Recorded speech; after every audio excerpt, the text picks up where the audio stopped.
آج ہمیں یہ حکم دیا گیا ہے کہ آپ کی خدمت میں ذاکری کے حوالے سے کچھ باتیں بیان کریں، اور چونکہ آپ نے پہلے ذاکری کے کورسز کیے ہوئے ہیں اور خطابت سے متعلق باتیں آپ جانتی ہیں، اس لیے ہم کسی اور زاویے سے آج انشاءاللہ بات کا آغاز کریں گے، اور آج کی شاید یہ پہلی اور آخری گفتگو ذاکری کے عنوان پر ہو، اس لیے ہم کوشش کریں گے کہ جتنی جامع اور مفید گفتگو ہو سکے وہ آپ کی خدمت بیان کریں۔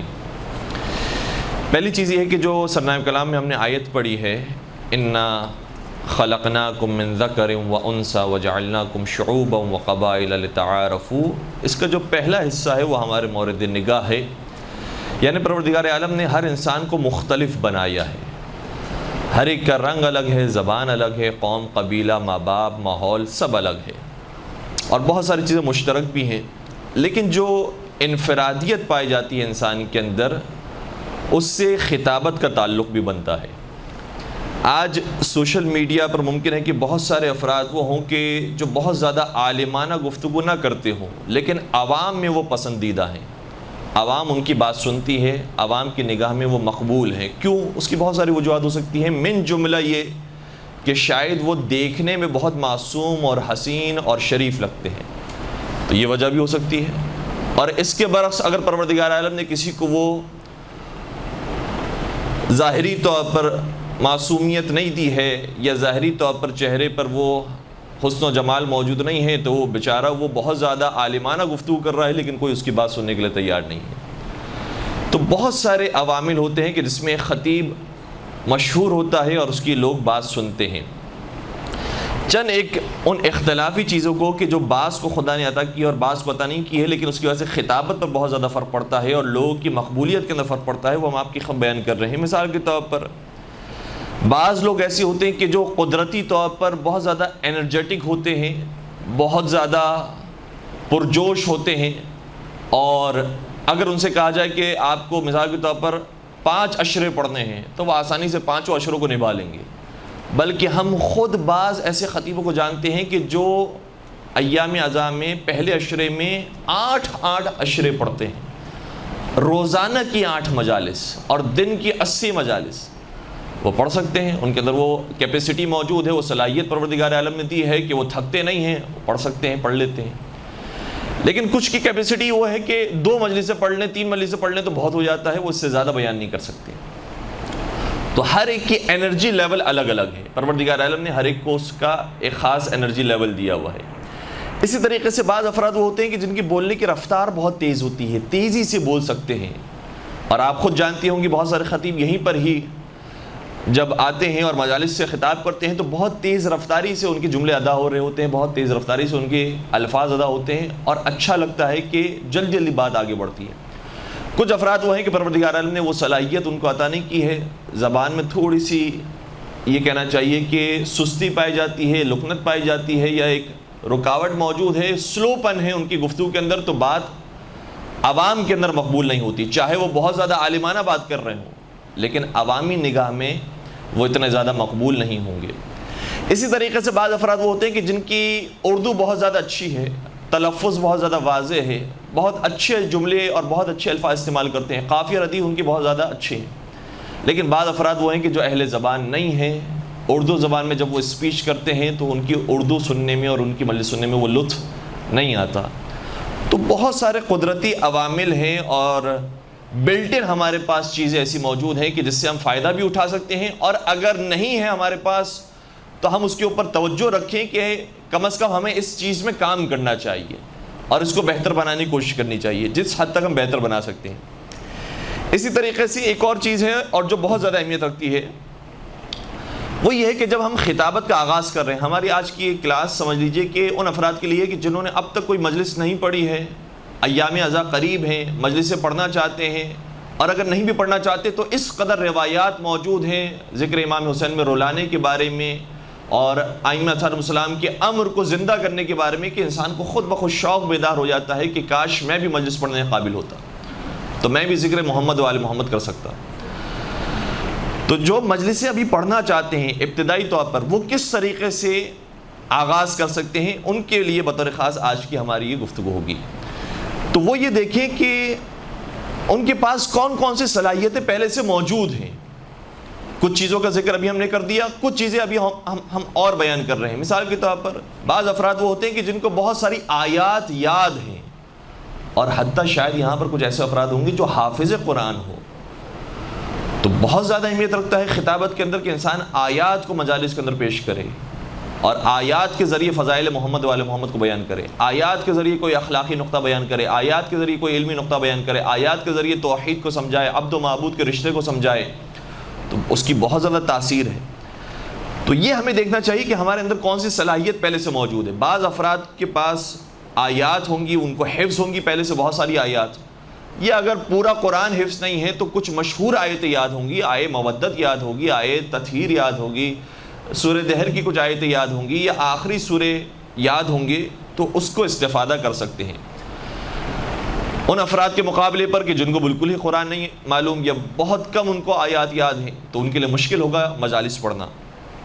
دوسری چیز یہ ہے کہ بعض افراد وہ ہوں گے کہ جن کو اشعار بہت سارے یاد ہوں گے, اور اشعار ضروری نہیں ہے کہ اہل بیت ہی کی شان میں جو اشعار ہوتے ہیں وہی یاد ہو. وہ یاد ہو تو کیا ہی کہنا کہ قصیدوں کے بھی اشعار یاد ہیں, منقبتیں یاد ہیں, کچھ مرثیوں کے جملے یاد ہیں, مصائب میں پڑھ سکتے ہیں, فضائل کے اندر پڑھ سکتے ہیں. اور کچھ ایسے اشعار ہوتے ہیں کہ جو اپنی بات کا مفہوم سمجھانے کے لیے ہم پڑھ سکتے ہیں, چاہے اس کا تعلق ہو سکتا ہے غزل کے کسی شعر سے ہو, لیکن اس غزلیہ شعر کے اندر بھی جو بات ہم سمجھانا چاہ رہے ہیں وہ مفہوم اس کے اندر پایا جاتا ہے, تو اس کا سہارا لیا جا سکتا ہے. ایک انور مسعود صاحب کا شعر تھا, اچانک سے ہمیں یاد آیا, چونکہ وہ مزاحیہ شاعر ہیں. انہوں نے کہا تھا کہ ایک محب شاعر مشرق سے میں نے کہا. اچھا, ہم نے یہ شعر پڑھا بھی ہے مجالس کے اندر. وہ کس بات کو سمجھانے کے لیے کہ بعض لوگ محب اہل بیت ہونے کا دعویٰ کرتے ہیں. یہ دعویٰ تو کرتے ہیں کہ ہمیں محبت ہے اہل بیت سے, ہمیں محبت ہے مولا علی سے, ہمیں محبت ہے مولا حسین سے, لیکن ان کی محبت کیسی ہوتی ہے؟ ویسی ہی ہوتی ہے کہ جیسے انور مسعود نے اس شعر کے اندر بیان کیا. کہتے ہیں کہ ایک محب شاعر مشرق سے میں نے کہا. شاعر مشرق کون؟ علامہ اقبال. ایک محب شاعر مشرق سے میں نے کہا, حضور کچھ تو فرمائیں اقبال کے احوال میں. بولے علامہ سے ہے بس اتنی سی نسبت مجھے, بنوا لی ہے کوٹھی میں نے گلشن اقبال میں. تو بعض لوگوں کی محبت ایسی ہوتی ہے. اب دیکھیں, اس کے شعر کا تعلق کسی قصیدے سے نہیں تھا, کسی مرثیے سے نہیں تھا, لیکن ہماری بات کو سمجھانے کے لیے یہ شعر معاون ثابت ہوا. تو کچھ افراد ایسے ہوتے ہیں جن کو شعر بہت سارے یاد ہیں, وہ اشعار مجالس کے اندر استفادہ کر سکتے ہیں. کچھ ایسے لوگ ہیں کہ جن کو فقہی مسائل بہت سارے معلوم ہیں, جو عام عوام سے بہت زیادہ ہیں, اور اچھے خاصے فقہی مسائل کے بارے میں چونکہ معلومات ہے, اس لیے بتا سکتے ہیں کہ کہیں خدا نخواستہ ہم یہ کام نہ کر لیں کہ جو مرضی اہل بیت کے خلاف ہو, مرضی پروردگار کے خلاف ہو, اور اس سے اہل بیت ناراضی ہو جائیں. اور عزاداری کے سلسلے میں بھی بہت سارے فقہی مسائل ایسے ہوتے ہیں. اور اس کے علاوہ ہٹ کر بھی کوئی ایصال ثواب کی مجلس ہے, اس حوالے سے کوئی فقہی مسائل ان کو معلوم ہے, رمضان کے ایام ہیں اس حوالے سے فقہی مسائل معلوم ہیں. تو جو ہماری پرانی نالج ہے یا ہمارا جو مزاج ہے اس کو ہم استعمال کر سکتے ہیں اپنی مجلس کے اندر. اور اسی طریقے سے بعض افراد کو واقعات بہت اچھے طریقے سے یاد ہوتے ہیں. اچھا, ایک بات یہ ہے کہ واقعات کا یاد ہونا, دوسری چیز یہ ہے کہ وہ واقعات سناتے بھی بہت اچھے طریقے سے, اور اس طرح سے منظر کشی کرتے ہیں واقعے کی کہ بہت لطف آتا ہے کہ یار یہ بولتا رہے اور ہم سنتے رہیں. تو اگر واقعات کسی کو یاد ہیں اور وہ اچھے طریقے سے مجالس میں شامل کیے جا سکتے ہیں, تو کیا ہی کہنے ہیں, واقعات کو لے کر آ سکتی ہیں اور خوبصورت انداز میں منظر کشی کر کے کوئی اچھا نتیجہ دے سکتے ہیں. تو یہ ہمیں دیکھنا ہوتا ہے کہ ہمارے اندر کون سی صلاحیت موجود ہے. اسی طریقے سے بعض افراد کے اندر یہ صلاحیت ہوتی ہے کہ وہ کسی کی کاپی بہت اچھی کر سکتے ہیں, اور اس کے برخلاف کچھ اور لوگ بھی ہوتے ہیں جو بالکل بھی کاپی نہیں کر سکتے. دونوں کے اندر انفرادیت ہے. خدا نے بعض کو یہ صلاحیت دی ہے کہ وہ دوسروں کی کاپی اور نقل بہت اچھے طریقے سے کر سکے, تو وہ اس کے لیے بہت اچھی بات ہے. مثال کے طور پر اگر وہ اب ابتدائی طور پر مجلس سے پڑھنا چاہتا ہے تو وہ کس کی مجلس پڑھے؟ وہ مثال کے طور پر پسند کرتا ہے شہنشاہ نقوی صاحب کی مجلس کو. شہنشاہ نقوی صاحب نے جس طرح سے نقطہ بیان کیا ہے اسی طریقے سے اس نے ایز اٹ از کاپی کی اور بیان کر دیا, اور لوگوں نے پسند کیا, بات سمجھ میں آئی, بہت اچھے طریقے سے سمجھائی, بہت اچھی بات ہے. لیکن کچھ افراد وہ ہوتے ہیں کہ جن کو پسند نہیں ہوتا کہ میں کسی کی کاپی کروں, یہ میری گویا شان کے خلاف ہے کہ میں کسی کو کاپی کیوں کروں. مجھے پروردگار نے صلاحیت دی ہے, میں ڈائریکٹ کتاب پڑھوں گا, علمی کتاب, تحقیقی کتاب, اور اس سے میں کوئی نقطہ بیان کروں گا. تو ٹھیک ہے, آپ اس طرح سے آگے بڑھ جائیے, کوئی پابندی نہیں ہے کہ ہم آیت عقیل غروی صاحب کی تقریر کو کاپی کریں یا طالب جوہری صاحب کی تقریر کو کاپی کریں, قلب صادق صاحب کی یا صادقان صاحب کی, اور پھر ہی بیان کریں. نہیں, آپ خود کتابیں پڑھیں, اور اس سے زیادہ بہتر بات ہے خود کتابیں پڑھیں. لیکن البتہ سب سے بہتر یہ ہے جو ہم جس نتیجے پر پہنچے ہیں کہ بہت زیادہ کاپی کرنا وہ بھی ٹھیک نہیں ہے, اور صرف کتابوں پر انحصار کرنا وہ بھی ٹھیک نہیں ہے. کچھ لوگ ایسے ہوتے ہیں جو فل ٹائم کاپی کر رہے ہیں, کبھی کسی کا نقطہ, کبھی کسی کا نقطہ, کبھی کسی کا نقطہ, اور جب ان سے مجلس کے بعد کوئی آگے پیچھے کا سوال کر لیا تو ان کو کوئی جواب نہیں معلوم, کیونکہ ظاہر سی بات ہے انہوں نے کوئی کتاب تھوڑی پڑھی تھی. اب جہاں تک انہوں نے روایت بیان کی وہ تو روایت بیان کر دی, لیکن اس سے پہلے کا جملہ کیا تھا, اس کے بعد کا جملہ کیا تھا, وہ روایت کس کتاب میں موجود ہے, اور اس سے ملتی جلتی اور کون سی روایتیں ہیں, کیا اس سے ٹکرانے والی کوئی روایت ہے, ان کو کوئی نالج نہیں ہے, اس لیے وہ جواب نہیں دے سکیں گے, اور علمی طور پر اتنے مضبوط نہیں ہوں گے جو صرف علماء کی اور خطبہ کی مجالس سن سن کر بیان کرتے ہیں. کتابیں پڑھنے والا وہ مضبوط ہوگا علمی طور پر, لیکن کتابیں پڑھنے والے کے پاس نکات نہیں ہوں گے بیان کرنے کے. ایک واقعہ تو کتاب کے اندر موجود ہے, وہ بہت اچھا واقعہ ہے اور اس کو بیان بھی کیا جا سکتا ہے, مجلس میں بیان بھی کر دیا, لیکن اس واقعے سے نقطے کیا کیا نکلتے ہیں وہ ہنر موجود نہیں ہے. وہ ہنر کیسے آئے گا جب ہم سنیں گے خطبہ کو کہ انہوں نے یہی واقعہ بیان کیا تو کتنے نکات کے ساتھ بیان کیا. ایک واقعہ بہت مشہور ہوا کلپ کے اندر علامہ طالب جوہری صاحب کا, کہ مولا علی کے پاس ایک شخص اپنی حاجت لے کر آیا اور اس نے کہا کہ میری اولاد نہیں ہو رہی, آپ کوئی وظیفہ بتائیں. مشہور واقعہ ہے, آپ سبھی کو یاد ہوگا. تو مولا علی نے فرمایا کہ استغفار کرو. پھر کچھ دیر کے بعد ایک اور شخص آیا, کہا کہ یا علی مجھے رزق میں تنگی ہے, میرے لیے رزق کی دعا فرمائیے, مجھے رزق کی دعا بتائیے. مولا نے فرمایا استغفار کرو. پھر کسی اور نے کوئی اور مسئلہ بیان کیا, میری کھیتی باڑی نہیں ہو رہی, کسی اور نے کچھ اور مسئلہ بیان کیا, اولاد نہیں ہو رہی. ہر ایک کو مولا علی بیان فرماتے رہے کہ استغفار کرو, استغفار کرو, استغفار کرو.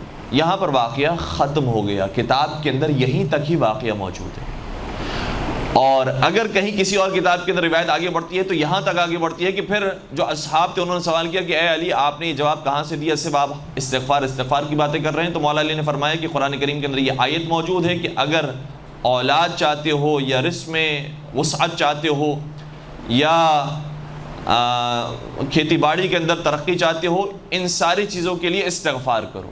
یہ قرآن کریم کے اندر آیت ہے, اس کا مفہوم یہ ہے. وہاں سے میں نے یہ بات بیان کی. واقعہ یہاں پر ختم ہو گیا. لیکن جب علامہ طالب جوہری صاحب نے اس واقعے کو بیان کیا تو پھر آگے ایک جملہ یہ بھی اشارہ فرمایا کہ اب سمجھ میں آیا کہ آل محمد اتنا استغفار کیوں کرتے تھے. تو ان کا استغفار گناہوں کی وجہ سے نہیں تھا, درجات میں اضافے کے لیے, مادی اور معنوی نعمتوں میں اضافے کے لیے استغفار ہوتا ہے.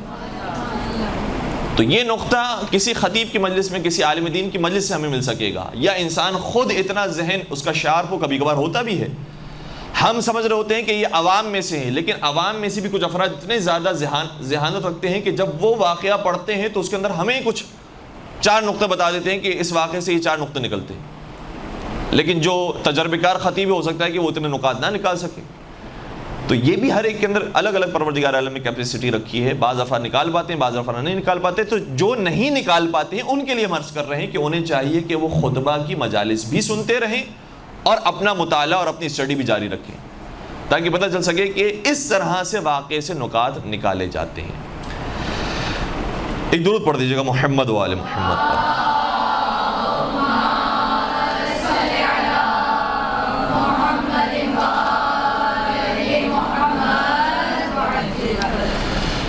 اب ہم بات شروع کر رہے ہیں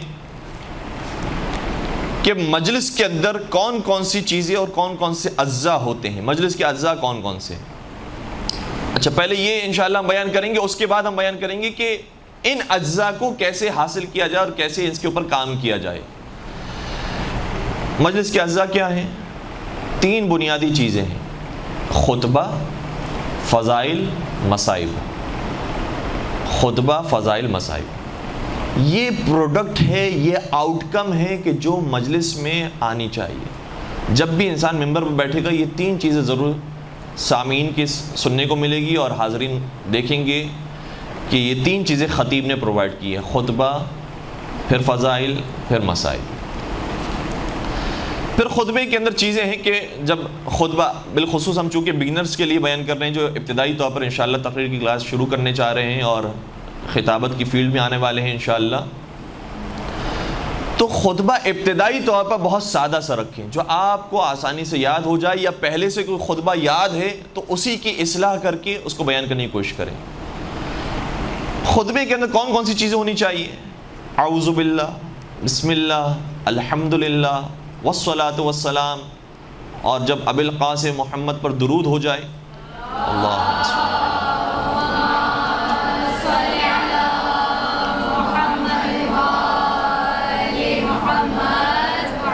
پھر ان کے اہل بیت پر یعنی ائمہ اطہارہم السلام پر درود و سلام، اور پھر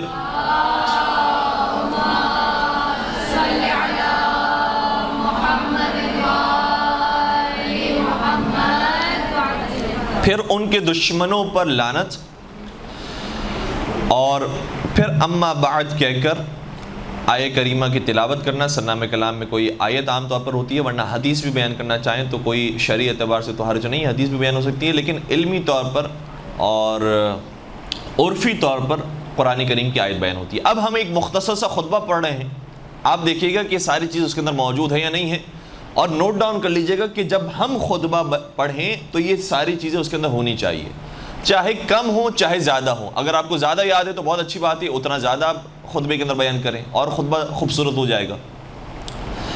مثال کے طور پر یہ خطبہ ہے: اعوذ باللہ من الشیطان الرجیم، بسم اللہ الرحمن الرحیم، الحمدللہ رب العالمین، والصلاة والسلام علی اشرف الانبیاء والمرسلین وخاتم النبیین سیدنا و مولانا ابی القاسم محمد۔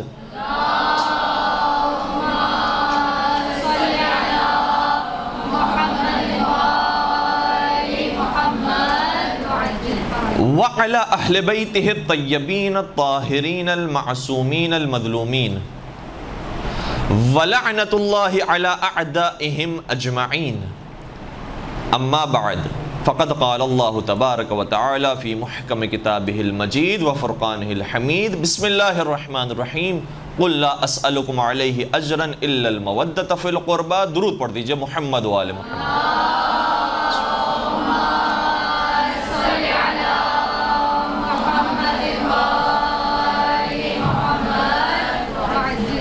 یہ مختصر سا خطبہ ہے، اور آپ کے ذہن میں جو خطبہ ہے، چونکہ ظاہر سی بات ہے کہ آپ نے ایک عرصے تک کسی نہ کسی خطیب کی مجلس سنی ہوگی اور ان کا خطبہ لا محالہ یاد ہو گیا ہوگا، لا شعوری طور پر بھی، لیکن ہو سکتا ہے کہ اس کے اندر اعراب کی کچھ مسٹیکس ہو۔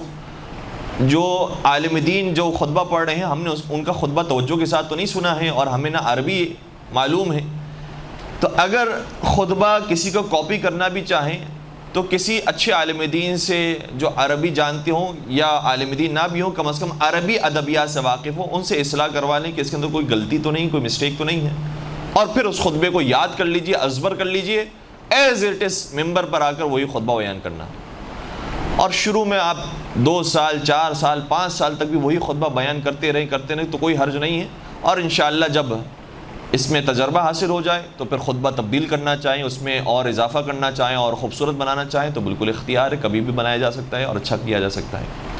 تو یہ اس کا بہت زیادہ سمپل سا اور آسان سا حل ہے۔ اچھا، ایک اور چیز بھی ہے کہ جب ہم ممبر پر بیٹھیں گے اور خطبہ بیان کریں گے تو کبھی کبھار ماحول ایسا نہیں بنا ہوتا کہ ہم ڈائریکٹ خطبے کا آغاز کریں۔ کچھ لوگ آ کر بیٹھے ہیں، کچھ لوگ آپس میں باتیں کر رہے ہیں، مائک ابھی فرض کیجئے کہ بہت زیادہ سیٹ نہیں ہوا ہے، اوپر نیچے ہے، وہ ہم سیٹ کر رہے ہیں، تو ابھی اپنی مجلس کا آغاز کرنے سے قبل ہمیں کچھ کہنا چاہیے تاکہ انٹریکشن میں قائم ہو جائے کہ ہم ابھی بیٹھ چکے ہیں اور آپ سے مخاطب ہیں، لیکن خطبے کا آغاز بھی نہیں کرنا ہے۔ اس کے لیے 2 کام کیے جا سکتے ہیں، یا تو صلوات پڑھوا دیجئے یا پھر فاتحہ پڑھوا دیجئے، رحم اللہ من قرأ الفاتحہ یہ بھی کہا جا سکتا ہے، یا کل مومن و مومنات کے لیے ایک فاتحہ پڑھ دیجیے۔ تو جب تک ماحول تھوڑا سا سیٹ ہو جائے گا، آپ مخاطبین سے اچھی طریقے سے روبرو ہو جائیں گے اور اس کے بعد اپنے خطبے کا آغاز کریں. یا یہ کہہ سکتے ہیں کہ ایک ہم تقریر کلاس لیتے ہیں آن لائن، وہاں پر جو کینیڈا کے اسٹوڈنٹس ہیں ان کو ان کی ٹیچر نے اس طرح سے سکھایا ہے کہ آپ ممبر پر بیٹھیں تو یہ 3 صلوات آپ پڑھوائیں. بر محمد و آل محمد صلوات، اللہم صلی علی محمد و آل محمد عجل فرجہ،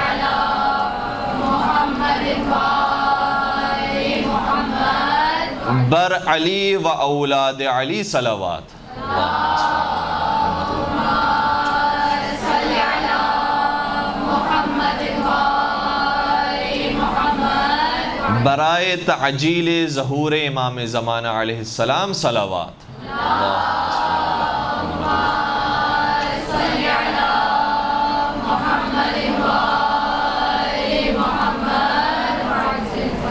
تو البتہ یہ بچوں کے لیے تھا کہ وہ 3 صلوات پڑھائیں، لیکن ہمیں دیکھنا پڑتا ہے کہ مجمع ایسا ہے کہ جس میں 1 صلوات پڑھوانا کافی ہے، اور کس مناسبت سے ہمیں پڑھوانی چاہیے. ایام فاطمیہ ہیں تو ہم یہ کہہ سکتے ہیں کہ شہزادی کی خوشنودی کے لیے درود پڑھ دیجئے، یا اللہم صلی علی محمد و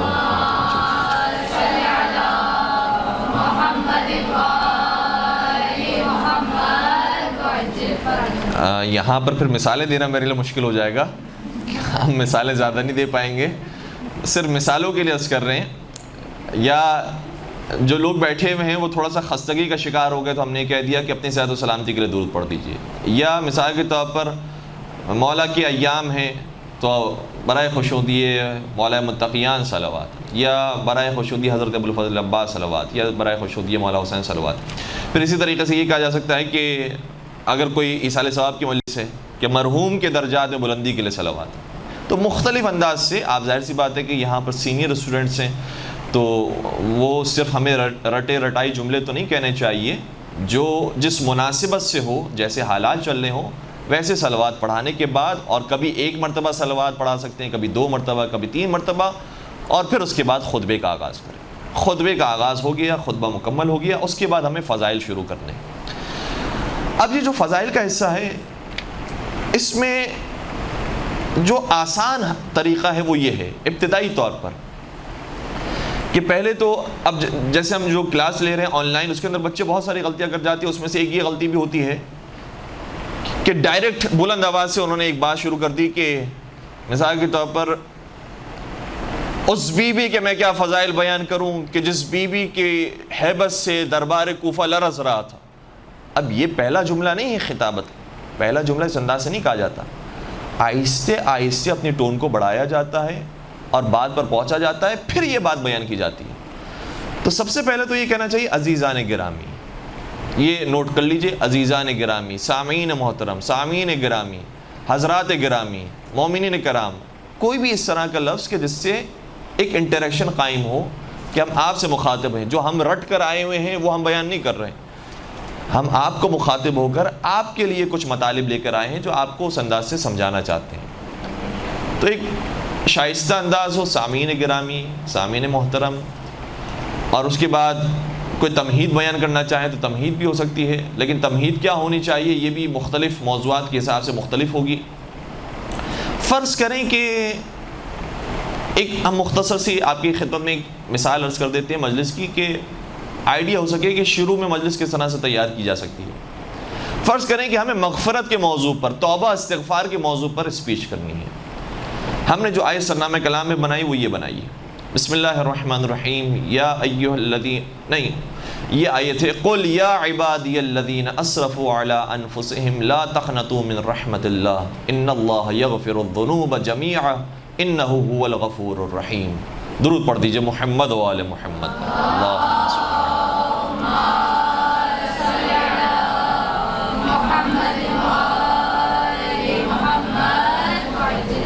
عزیزان گرامی قدر، ہمارے یہاں جب کوئی گنہگار شخص ہوتا ہے تو وہ خود بھی اپنے آپ کو ملامت کرتا ہے اور دنیا والے بھی اسے برا بلا کہتے ہیں کہ یہ کتنا بڑا گنہگار ہے، کتنا بڑا فاسق و فاجر ہے، لیکن پروردگار کا یہ طریقہ کار نہیں ہے.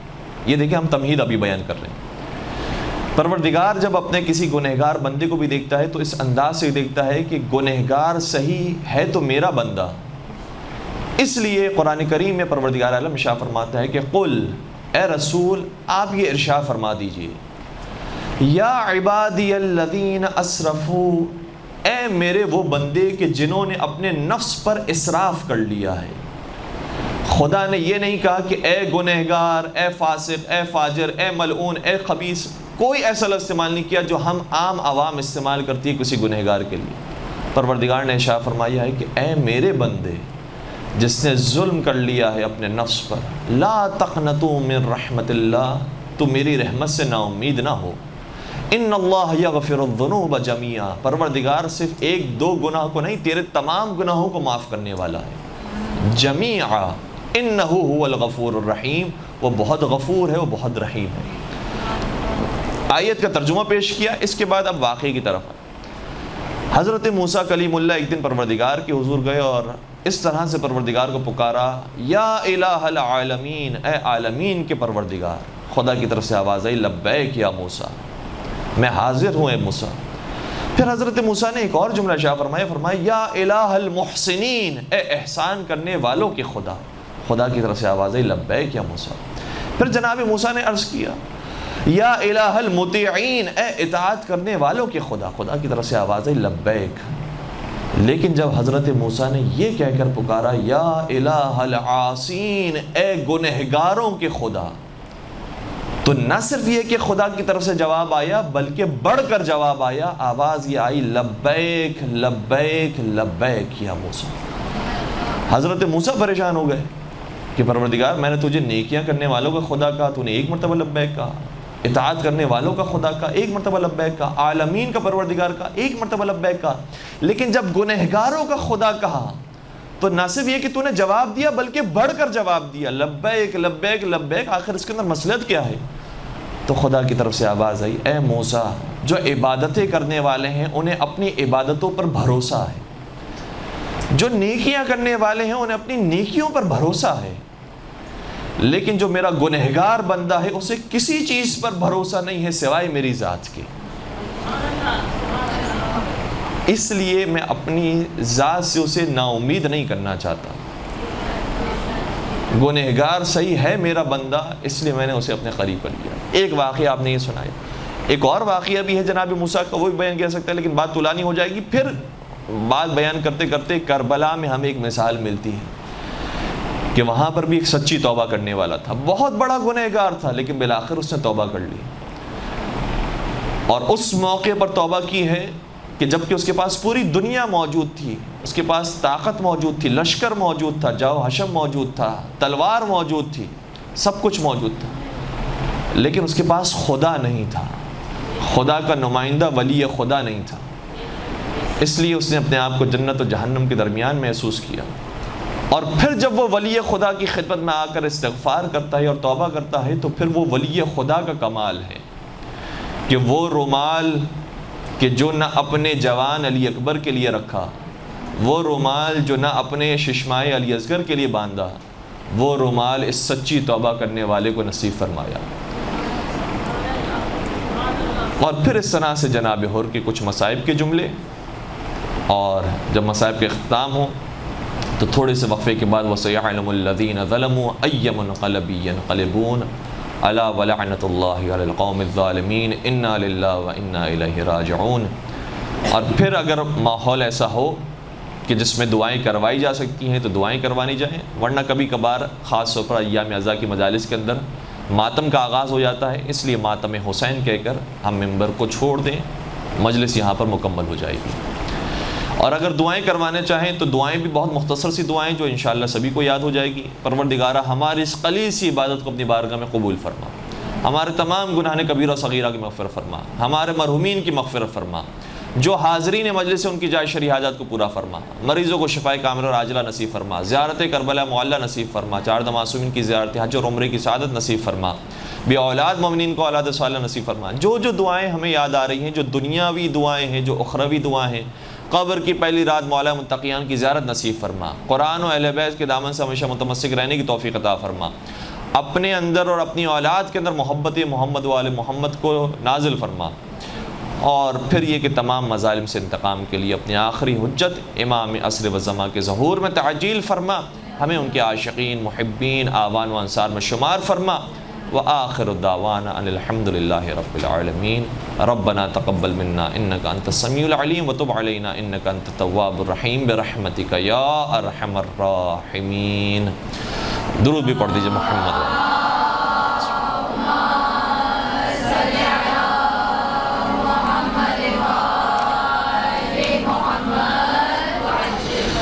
ایک چھوٹی سا سیمپل تھا جو ہم نے آپ کی خبر بیان کیا، ایک چھوٹی سی مثال، ایک چھوٹا سا نمونہ تھا، تاکہ اندازہ ہو کہ بہت مشکل چیز نہیں ہے. بالخصوص جو اسٹارٹ کر رہے ہیں، ایک آیت جو واقعے کے ساتھ ریلیٹڈ ہو اس کو لے کر آ جائیں، اس کا ترجمہ بیان کریں، واقعہ بیان کریں. اور ابتدا میں ہمیں کوئی 40-50 منٹ کی مجلس نہیں پڑھنی ہے.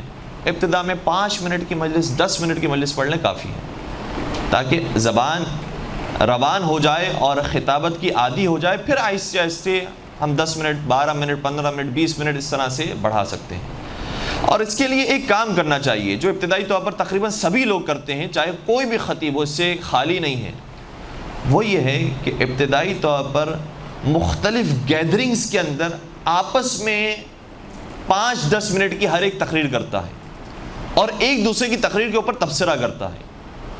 آپ 5 افراد کا گروپ بنا لیں، 10 افراد کا گروپ بنا لیں، لیکن جتنے کم افراد ہوں اس طرح سے کہ آڈینس بھی محسوس ہو اور ہر ایک کی باری آئے ہر ہفتے مجلس پڑھنے کی. ایک ہم نے دن طے کر لیا، جمعے کا دن ہے، ہفتے کا دن ہے، اتوار کا دن ہے جس میں سب فارغ ہیں، اس دن ہمیں 2 گھنٹے کی اس طرح سے خطابت کی کلاس رکھنی ہے.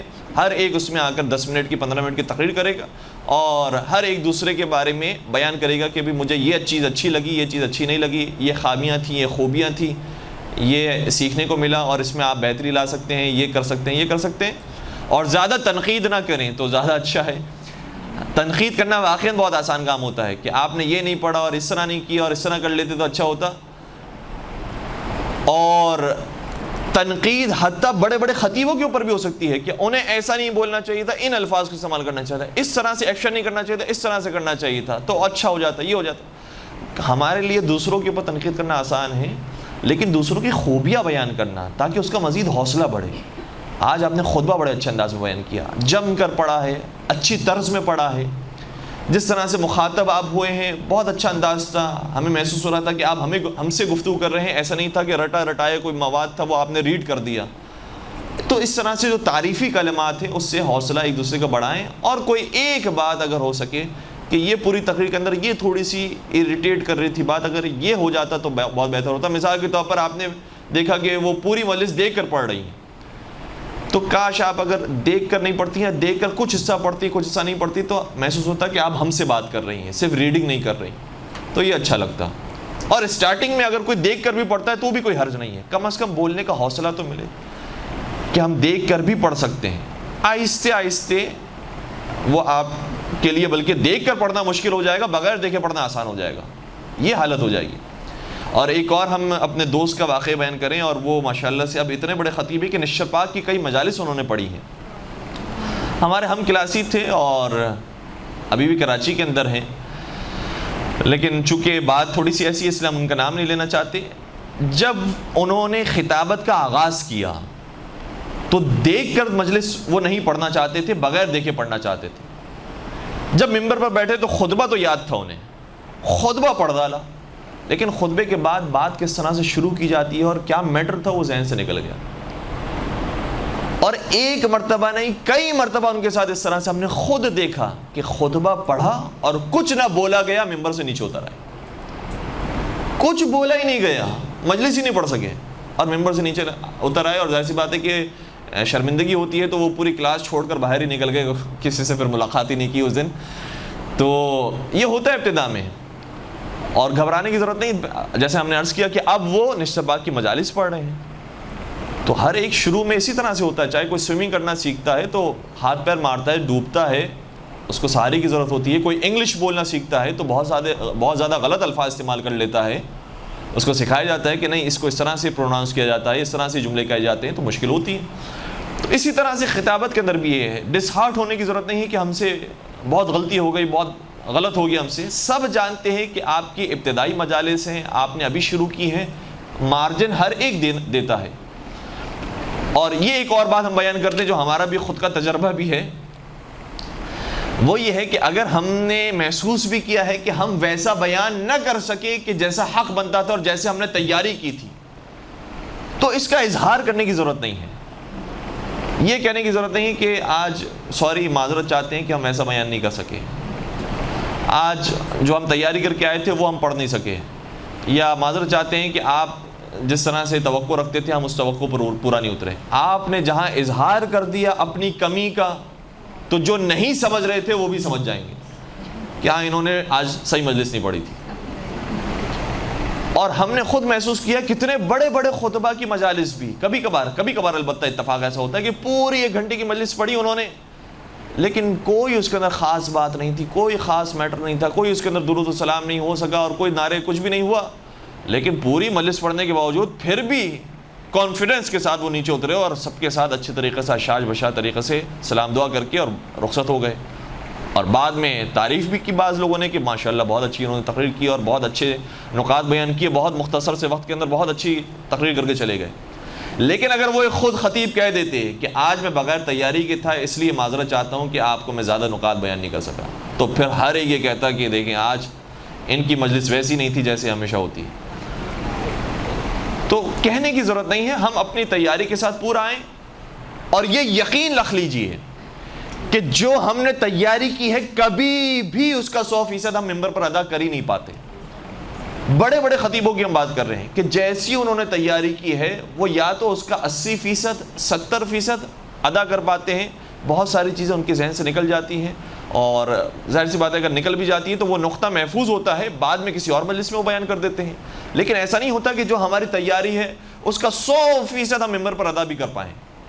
کبھی وقت میں گنجائش نہیں ہوتی، کبھی کوئی بات کہیں اور نکل جاتی ہے، کبھی ہمیں وہ واقعہ ذہن سے نکل جاتا ہے، وہ حدیث ذہن سے نکل جاتی ہے، وہ نقطہ ذہن سے نکل جاتا ہے، اور اس کا 70% 60% کبھی ہم ادا کر پاتے ہیں. اور ابتدائی مجالس کے اندر تو کبھی کبھار ہم 50% بھی ادا کر لیں تو بھی بہت ہے.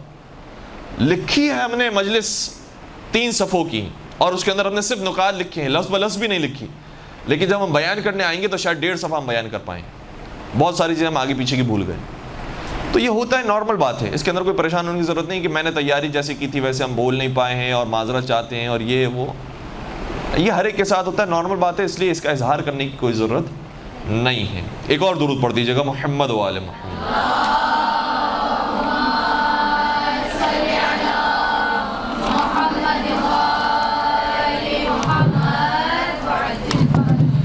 اچھا، یہاں پر چونکہ پروجیکٹر کا انتظام ہے اور کافی دیر ہو گئی ہم نے پروجیکٹر کو استعمال نہیں کیا، تو چلیں اس بہانے ہم پروجیکٹر کو بھی استعمال کرتے ہیں اور ایک نقطے کو بھی بیان کرتے ہیں. وہ یہ ہے کہ اسٹارٹنگ سے لے کر اب تک ہم یہ کام کر رہے ہیں اور تقریباً ہر خطیب یہی کام کرتے ہیں. وہ یہ ہے کہ اپنی ہر مجلس کو لکھتے ہیں، نوٹس بنائے ہوتے ہیں، نکات لکھے ہوئے ہوتے ہیں، نوٹنگ ہوتی ہے. تو نوٹنگ کس طرح سے کی جاتی ہے اس کے ہم کچھ نمونے، کچھ سیمپلز، کچھ ایگزامپلز آپ کی ہم بیان کر رہے ہیں. یا آپ اگر نوٹ کرنا چاہیں اپنی ڈائری میں تو نوٹ کر سکتے ہیں کہ 3 طرح سے آج کے دور میں عام طور پر نوٹنگ ہو رہی ہے. 3 جگہوں پر نوٹنگ کی جا رہی ہے. ایک، ہم اپنی ہینڈ رائٹنگ سے اپنی کاپی کے اوپر نوٹنگ کریں اور اپنی کاپی کے اوپر مجلس لکھیں. یہ سب سے معروف طریقہ ہے، سب سے مشہور طریقہ ہے، سب سے بہترین، سب سے آسان ترین طریقہ ہے کہ اپنی کاپی کے اوپر ہم اپنے نوٹس بنائیں اور اپنی مجلس لکھیں. اچھا، ایک کاپی کی ایگزامپل بھی ہم آپ کے سامنے پیش کر دیں. دیکھیں، کاپی بھی ویسے تو ہم کوئی بھی لے سکتے ہیں اور کسی بھی ڈائری کے اندر نوٹنگ کر سکتے ہیں، لیکن یہ جو ہمارے پاس ابھی ڈائری موجود ہے یہ تھوڑی سی اسپیشل ہے. شاید آپ لوگ نہ دیکھ پائیں لیکن ریکارڈنگ دیکھ لیجئے گا کیونکہ سامنے پردہ موجود ہے. تو اس ڈائری کی خاصیت کیا ہے کہ اس میں درمیان میں کلپ موجود ہے اور اس میں جو پیجز لگے ہوئے ہیں وہ پنچ پیجز ہیں، جو سوراخ والے پیجز ہیں. اس ڈائری کی خاصیت کیا ہے کہ ہم نے کوئی بات لکھی، کوئی نقطہ یا کوئی مجلس ہم نے لکھی، اس کے بعد ہم اس پیج کو نکالنا چاہیں تو نکال سکتے ہیں اور ان پیجز کے ساتھ ہم اسے جوائن کر سکتے ہیں کہ جن پیجز میں ہم پہلے بھی اس موضوع سے کے متعلق مجلس پڑھ چکے ہیں. مثال کے طور پر آج ہم نے جو مجلس پڑھی ہے مولا علی کی شان میں پڑھی ہے، مولا علی کے فضائل پڑھے ہیں، اور اس سے پہلے جو رمضان میں ایام امیر المومنین گزر چکے ہیں اس میں بھی ہم نے مولا متقیان کے فضائل پڑھے تھے. تو ہم نے اس پیج کو نکالا اور انہی مجالس کے پیج کے ساتھ منسلک کر دیا. تاکہ بعد میں اگلے سال جب ہمیں موقع ملے اور کسی اور جگہ پر ہمیں مجلس پڑھنی ہو تو پھر یہ سارے پیجز ایک ساتھ موجود ہوں، ہمیں ڈھونڈنا نہ پڑے کہ فلاں مجلس بھی تو ایک پڑھی تھی جو مولا علی کے فضائل پر تھی، فلاں مجلس بھی تو تھی، ایک جگہ پر ہم نے سارے پیجز کر دیے۔ تو اس ڈائری کی خصوصیت یہ ہے کہ اس میں سے پیجز کا نکالنا، اس کو ڈالنا اور کوئی اس کو ڈسکارڈ کرنا اور ضائع کرنا، کوئی ہم نے چیز جو ہے جس طرح سے لکھنی چاہیے تھی ویسے نہیں لکھ پائے، اس پیج کو ہم نے پھاڑ دیا، اور اسی طرح سے اس میں ہم نے اضافہ کرنا چاہے اضافہ کر دیا۔ اس طرح سے یہ پیجز ہمارے پاس موجود ہے، اور پھر پیجز نکال کر ہم نے اس طرح سے محفوظ بھی کر لیے۔ اگر کوئی نوٹ بک ہوتی تو اس کی جلدیں بڑی بڑی ہوتی ہیں، وہ نوٹ بک بہت زیادہ جگہ گھیرے گی۔ اگر ہمیں کہیں ٹریولنگ پر جانا ہے تو نوٹس بک کو لے کر جانا، ان ساری کتابوں کو، ڈائریز کو لے کر جانا بہت زیادہ وزن ہو جائے گا۔ لیکن پیجز کی صورت میں یہ ہمارے پاس ایک فائل کے اندر موجود ہیں، سارے پیجز کو ہم نے اس فائل کے اندر رکھ لیا اور لے کر ہم چلے گئے۔ تو نوٹنگ کے لیے ایک جو معروف طریقہ ہے وہ یہ ہم اپنی ہینڈ رائٹنگ کے ساتھ اپنی ڈائری پر یا اپنی کاپی پر یا اپنی نوٹ بک پر لکھیں۔ اتفاقی بات یہ ہے کہ ہم یہ چونکہ نوٹ بک ایران سے لے کر آئے تھے، اور یہاں پر آپ جانتے ہیں کہ ہمارا ویسے ارادہ یہ تھا کہ ماہ رمضان تک قیام کریں گے، اس کے بعد چلے جائیں گے، لیکن ایران کے راستے بند ہونے کی وجہ سے ہم یہیں پر ہی رہ گئے ہیں۔ تو یہاں پر جب ہم ان پیجز کو ڈھونڈنے کے لیے نکلے تو کسی بھی اسٹیشنری والے کے پاس یہ پیجز موجود نہیں تھے۔ بہت سارے ہم نے دکانیں چیک کر لی لیکن کسی کے پاس موجود نہیں ہے۔ اکثر نے یہ کہا کہ آپ اردو بازار جائیں، وہاں پر یہ پیجز ملیں گے، لیکن مل رہے ہیں، آسانی سے نہیں مل رہے لیکن مل رہے ہیں۔ اور یقین جانیے کہ مجلسیں بنانے کے لیے جتنا بھی آپ خرچہ کرنا چاہیں کر لیجئے، یہ بہت زیادہ فائدہ مند ہوگا، معنوی اعتبار سے بھی اور ویسے دنیاوی اعتبار سے بھی، کہ جتنے اچھے طریقے سے ہم اپنی چیزوں کو مرتب کر کے رکھیں گے بعد میں وہ اتنا ہی ہمیں فائدہ دے گی۔ ہم نے اگر کہیں سے کوئی پیج اٹھایا، وہاں پر ہم نے نوٹنگ کر لی، وہ پیج کہاں چلا گیا کچھ پتہ نہیں ہے، تو ظاہر سی بات ہے کہ آئندہ اگر ہم اس موضوع پر تقریر کرنا چاہیں گے تو اس کے لیے دوبارہ سے تیاری کرنی پڑے گی۔ لیکن ایک ڈائری ہماری بنی ہوگی تو اس ڈائری کو ہم نے کھول لیا، اور اگر اس طرح سے پیجز بنے ہوں گے کہ ہم نے موضوع کے تحت ان سارے پیجز کو ایک جگہ پر اسٹیپل کر کے رکھا ہوا ہے تو اور آسان ہو جائے گا کہ ہمیں اس موضوع پر تقریر کرنی ہے، سارے پیجز ہمارے سامنے موجود ہیں، سارے نکات موجود ہیں، بہت آسانی سے تقریر ہو سکتی ہے۔ اس میں مزید ہمارے ذہن میں کوئی نقطہ آتا ہے، کسی کتاب سے پڑھا، کسی عالم سے سنا، وہ اس کے اندر اور اضافہ کر دیا۔ تو یہ چیز سب سے زیادہ یوزر فرینڈلی ہے اور سب سے زیادہ فلیکسیبل اور فیزیبل ہے، تو اس چیز کو آپ استعمال کر سکتے ہیں۔ لیکن یہاں پر جو اس کی اسٹیشنری کی مشکلات تھی وہ بھی ہم نے بتا دی ہیں، لیکن کوشش کریں کہ آپ حاصل کر لیں تو بہت اچھا ہو جائے گا اور ایزی ہو جائے گا۔ تو ایک طریقہ یہ ہے اپنی ڈائری پر نوٹنگ کرنے کا۔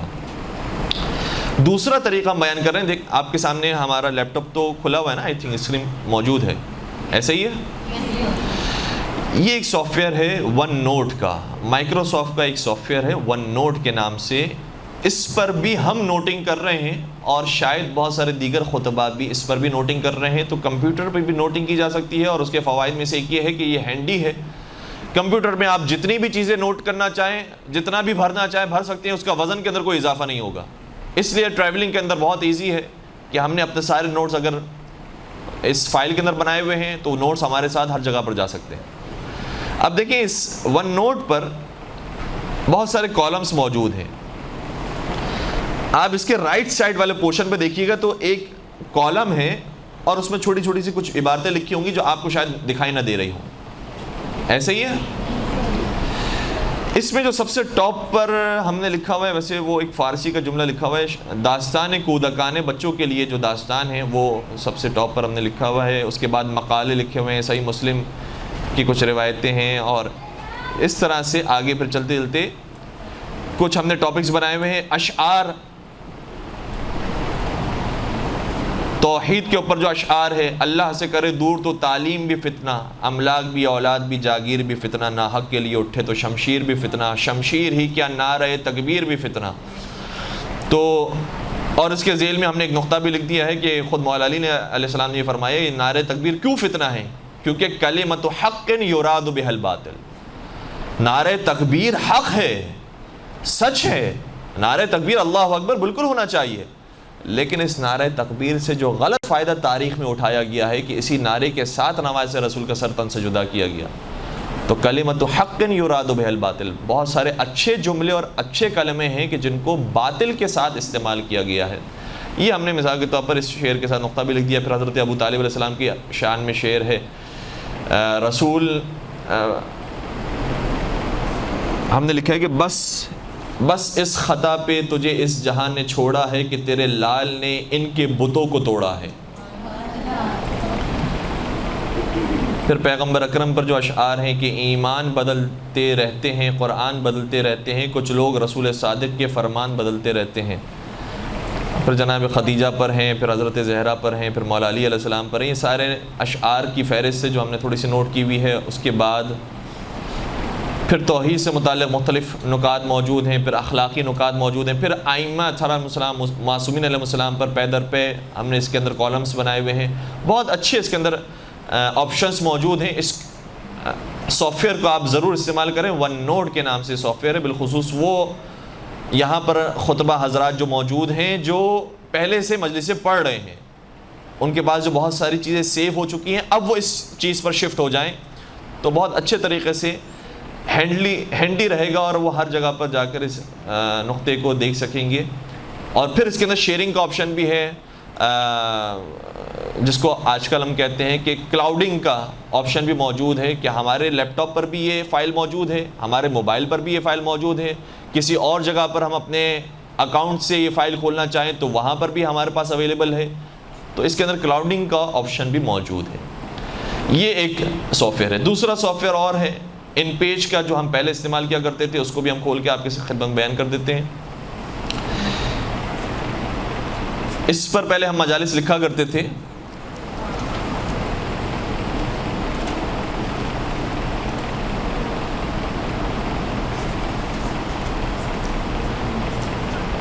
لیکن یہ تھوڑا سا پرانا سافٹ ویئر ہے, اور ہم یہ مشورہ دیں گے کہ جو ابھی نئے افراد استعمال کریں گے لیپ ٹاپ کو, وہ ون نوٹ کو استعمال کریں. تھوڑی اس کی لکھائی ایسی ہے کہ جو ہماری اردو لکھائی جیسی ہے, اس لیے شاید دیکھنے میں زیادہ یہ خوبصورت لگے.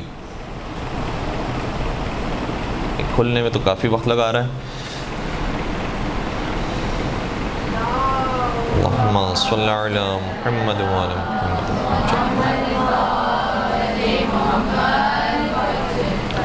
دیکھیں یہ فائل کھل گئی اب, اور ہم نے فرض کریں ایک ابھی ہم فائل کھولتے ہیں مصائب کے نام سے. یہ ہماری فائل ہے جس میں ہم نے صرف مصائب لکھے ہوئے ہیں.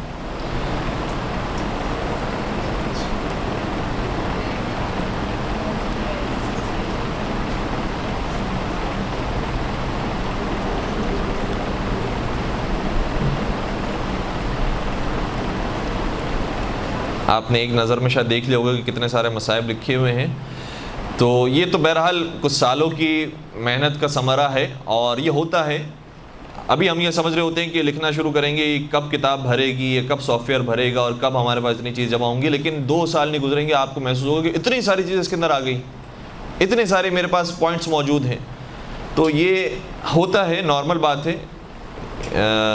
محسوس نہ کریں کہ ابھی ہمارے پاس تو ڈائری خالی ہے, آسانی سے بہت جلدی بھر جائے گی.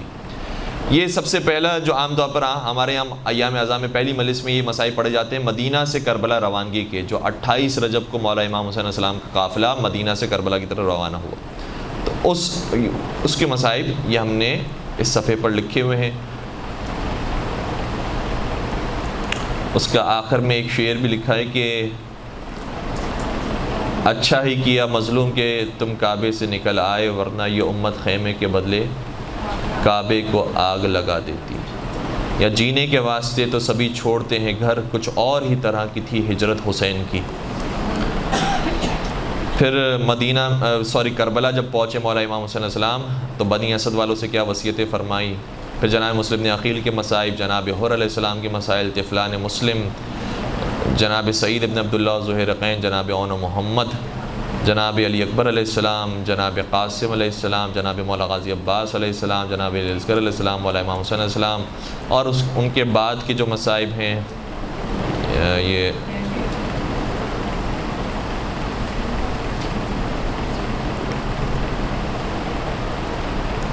کوئی پرابلم ہو گئی تو خیر. یہ اردو ان پیج کا سافٹ ویئر بھی ہے کہ جس کو استفادہ کیا جا سکتا ہے. چلیں آگے دوبارہ سے جلدی سے. تو ہم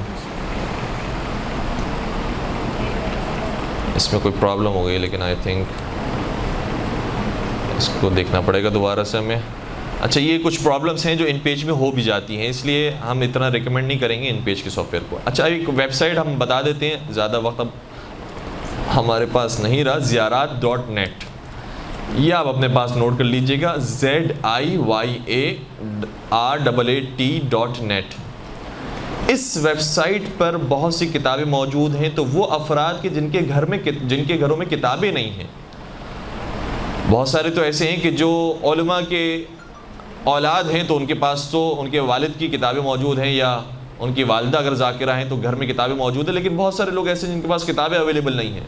تو اس ویب سائٹ پر یہاں آپ نیچے کی طرف آئیں، right side per on line books in English and Urdu لکھا ہوا ہے، اور اس کی تعداد میں لکھی ہوئی 2836 کتابیں موجود ہیں، اردو انگلش کے اندر اور فارسی اور عربی کے اندر بھی موجود ہے.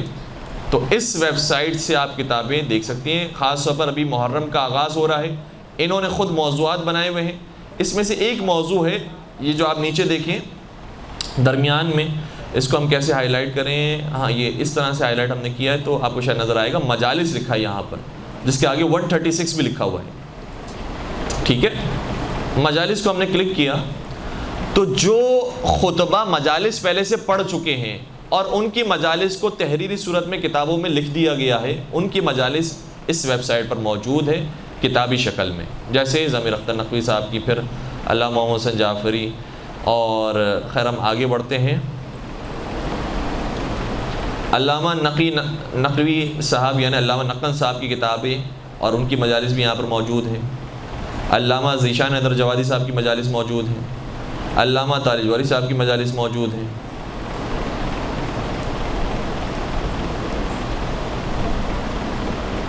اور اس طرح سے آگے کافی پیجز ہیں، 6 پیجز تک مختلف علماء کی یہاں پر کتابیں موجود ہیں. مرزا اطہر صاحب کی مجالس موجود ہیں.